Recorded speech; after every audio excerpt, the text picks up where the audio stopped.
बारामती नगर परिषदेत नेमकं चाललंय तरी काय?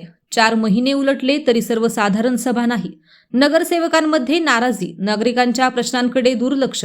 बारामती नगर परिषदेची निवडणूक पार पडून नवीन सत्ता स्थापन होऊन तब्बल 4 महिने उलटले आहेत. मात्र अद्यापही नगर परिषदेची सर्वसाधारण सभा झालेली नसल्याने नगरसेवकांमध्ये तीव्र नाराजीचे वातावरण निर्माण झाले आहे.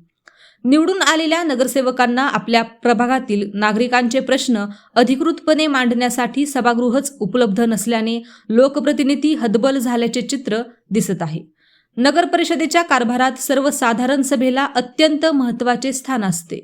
या सभेमध्ये नगरसेवक आपल्या प्रभागातील रस्ते, पाणीपुरवठा, स्वच्छता, गटार व्यवस्था, आरोग्य सुविधा, विकास कामे तसेच प्रशासनातील अनियमितता यांसारखे मुद्दे मांडत असतात.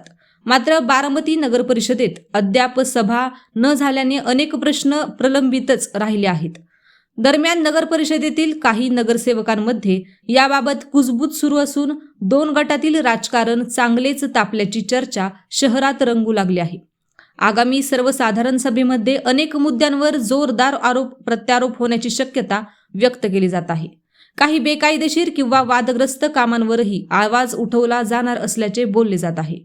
त्यामुळेच सभा लांबणीवर टाकली जात असल्याची चर्चा राजकीय वर्तुळात सुरू आहे. नागरिकांच्या दैनंदिन समस्यांमध्ये दिवसेंदिवस वाढ होत असताना त्यांच्या प्रश्नांना न्याय मिळणार तरी कधी असा सवाल उपस्थित केला जात आहे. अनेक प्रभागांमध्ये पाणी टंचाई, खराब रस्ते, साफसफाईचा अभाव, स्ट्रीट लाईट बंद असणे यांसारख्या तक्रारी नागरिकांकडून सातत्याने केल्या जात आहेत. मात्र या समस्या अधिकृत बैठकीत मांडल्या जात नसल्याने त्यावर निर्णय होत नसल्याची खंत नगरसेवक व्यक्त करत आहेत. नगरसेवक आणि नगरसेविका यांना सभागृहात आपला आवाज उठवण्याची संधी कधी मिळणार आणि बारामतीकरांच्या समस्या प्रशासनापर्यंत प्रभावीपणे कधी पोहोचणार हा प्रश्न आता अधिक गंभीर बनला आहे. त्यामुळे बारामती नगर परिषदेची सर्वसाधारण सभा नेमकी कधी होणार याकडे संपूर्ण शहराचे लक्ष लागले आहे. अशाच नवनवीन बातम्या पाहण्यासाठी बारामती वार्तापत्र चॅनलला लाईक करा, शेअर करा, सबस्क्राईब करा आणि बेल आयकॉन प्रेस करा.